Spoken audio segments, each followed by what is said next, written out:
Hello दोस्तों, कैसे हैं आप सब। आई होप आप अच्छे होंगे और अपनी पढ़ाई मज़े में कर रहे होंगे। तो आज हम एनसीईआरटी सार संग्रह के वन लाइनर से फिजिक्स चैप्टर का फिजिक्स सब्जेक्ट का आज हम नेक्स्ट चैप्टर देखेंगे। तो हमारा जो आज का नेक्स्ट चैप्टर है वो है यांत्रिकी मैकेनिज़्म। क्या है? यांत्रिकी मैकेनिज़्म। तो चलिए देखते हैं इसमें। प्रक्षेप्य गति को दीर्घतम प्रयास प्राप्त करने के लिए अधिकतम कितने कोण की आवश्यकता होगी? तो कितने कोण की? 45 कोण की।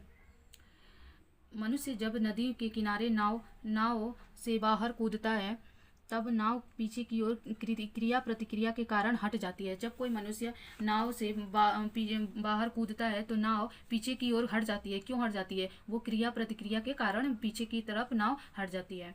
संवेग परिवर्तन दर किसके बराबर होती है? तो ये बल के बराबर होती है। संवेग परिवर्तन की दर किसके बराबर होती है? बल के बराबर।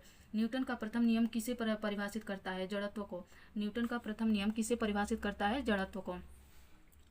नेक्स्ट देखें। प्रक्षालन मशीन वॉशिंग मशीन का कार्य किस सिद्धांत पर आधारित है? तो अपकेंद्रीय बल पर। किस कार्य पर? अपकेंद्रीय बल पर। सड़क पर चलने की अपेक्षा बर्फ पर चलना कठिन क्यों होता है? क्योंकि बर्फ में सड़क की अपेक्षा घर्षण कम होती है। आगे देखें। किसी पिंड के संवेग और वेग के अनुपात से प्राप्त मान क्या कहलाता है? द्रव्यमान। त्वरण ज्ञात करने का प्रमुख सूत्र क्या है? A=v-u/t। v=v-u/t, जहाँ a बराबर होता है त्वरण, v बराबर होता है अंतिम वेग, u बराबर प्रारंभिक वेग और t बराबर समय अंतराल। तेल से अंशतः भरा हुआ टैंकर समतल सड़क पर एक समान त्वरण में जा रहा है। तेल का मुक्त पृष्ठ क्या कैसा होगा? तो ये होगा परवलयी का वक्राकार। परवलयी वक्राकार। एक समान वित्तीय गति पर त्वरण सदैव कैसे रहता है? उपस्थित रहता है। किसकी उपस्थिति के कारण ब्लैक बोर्ड तथा कागज पर लिखना संभव है? तो घर्षण के कारण। अगर घर्षण ना हो, अगर मान लीजिए फिसलन हो, तो क्या ऐसे जब हम लिखेंगे तो फिसल जाएगा, और यही घर्षण के कारण जब हम कुछ लिखते हैं तो वो लिख जाता है। अब यहाँ देखिए गति के नियम। न्यूटन के गति का नियम। तो न्यूटन के गति के कितने नियम होते हैं? तो 3। कितने नियम होते हैं? 3। पहला नियम देखें। गति का प्रथम नियम, फर्स्ट लॉ। फर्स्ट नियम क्या कहता है? यदि कोई पिंड विराम अवस्था में है तो वो तब तक उसी अवस्था में रहेगा जब तक उस पर कोई बाह्य बल न आरोपित किया जाए। मतलब कि जब कोई वस्तु विराम अवस्था में है तब तक वो उसी अवस्था में रहेगा जब तक कि उस पर कोई बाह्य बल न आरोपित किया जाए। जैसे कि ये यहाँ विराम अवस्था में है और ये तब तक इसी अवस्था में रहेगा जब तक कि मैं कोई बाह्य बल लगा के इसको ना उठा लूँ। तो नेक्स्ट देखें द्वितीय नियम। सेकंड नियम क्या कहता है? किसी वस्तु के संवेग परिवर्तन की दर उस पर लगाए गए बल के समानुपाती होता है।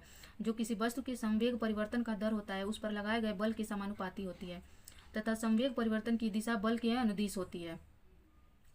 यहाँ साथ ही साथ इसका उदाहरण भी दिया है, ये भी देखते चले। गति के प्रथम नियम का उदाहरण दिया है। एक चलती गाड़ी के रुकने पर उसमें बैठे यात्री का आगे झुकना और पेड़ से फल टूटकर नीचे गिरना, कपड़े को ठंडे डंडे से पीटने पर धूल कणों का अलग होना। द्वितीय नियम का उदाहरण देखें। गेंद फेंकते समय खिलाड़ी अपने हाथों को पीछे की ओर खींच लेता है। जब गेंद पकड़ते समय जब गेंद को पकड़ता है कोई, तो आप देखे होंगे कि वो अपने हाथ पीछे की ओर खींचता है। किसी वस्तु के संवेग के परिवर्तन दर उस पर लगाए गए बल के समानुपाती होते हैं। नेक्स्ट देखें। तृतीय गति का नियम। गति के तृतीय नियम को।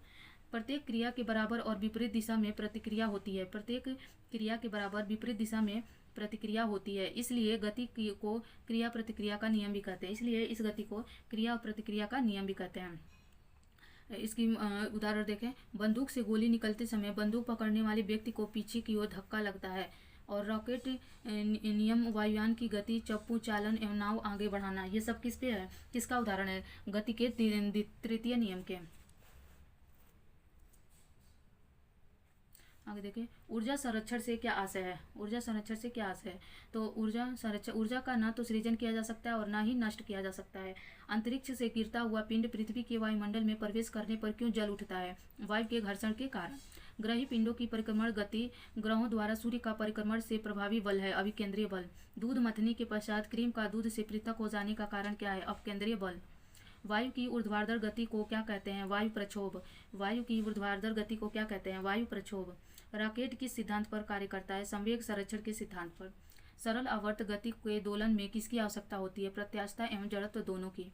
कमानी तुला किस सिद्धांत पर कार्य करती है? हुक के नियम पर। जब एक कार की गति दोगुनी कर दी जाती है तब उसको उतनी ही दूरी से रोकने के लिए ब्रेक बल कितना लगाना होगा।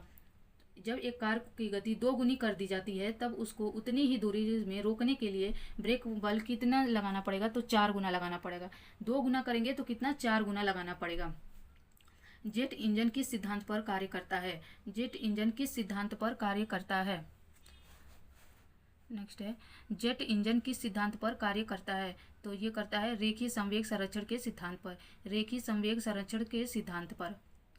अब ये प्रथम श्रेणी, द्वितीय श्रेणी और तृतीय श्रेणी के उत्तोलक देख ले। प्रथम श्रेणी के उत्तोलक है कैंची, हैंडपंप, साधारण तुला और प्लास। और द्वितीय श्रेणी के उत्तोलक है सरौता, नींबू निचोड़ने वाली मशीन। और तृतीय श्रेणी के उत्तोलक में आ जाएगा स्टेपलर, चिमटा और मनुष्य का हाथ। अगर क्वेश्चन आ जाए कि इसमें क्वेश्चन इस तरह बनता है कि जैसे आ जाए कि ये सरौता किस श्रेणी का उत्तोलक है, तो सरौता किस श्रेणी का है, द्वितीय श्रेणी का। या फिर ये पूछ ले कि कैंची किस श्रेणी का उत्तोलक है, तो प्रथम श्रेणी का। या मनुष्य का हाथ किस श्रेणी का उत्तोलक है, तो तृतीय श्रेणी का उत्तोलक है मनुष्य का हाथ। तो इसमें जो इंपॉर्टेंट है कैंची और सरौता, नींबू निचोड़ने वाली मशीन, चिमटा, ये सब पूछे जा चुके हैं, तो इन्हें आप अच्छे से देख लें। पेचकस, स्क्रू ड्राइवर के द्वारा पेच घुमाना, एक दरवाजे के हत्थे को कब्जे से दूर लगाना बल आघूर्ण के उदाहरण है। ये देखिए यहाँ दो पेच के द्वारा पेच घुमाना, पेचकस के द्वारा पेच घुमाना एवं दरवाजे के हत्थे का कब्जे से दूर लगाना, ये सब किसका उदाहरण है? ये दोनों बल आघूर्ण के उदाहरण है। तो आज के लिए बस इतना ही। आई होप आपको ये वीडियो पसंद आई हो और ये चैप्टर अच्छे से समझ में आया हो। और अगर अच्छे से ना समझ में आया हो एक बार में, तो एक बार और अच्छे से देख लें। आई होप ये वीडियो आपको अच्छी लगे, पसंद आए। अगर पसंद आए तो प्लीज़ वीडियो को लाइक एंड सब्सक्राइब करें और अपने दोस्तों में शेयर करें। धन्यवाद।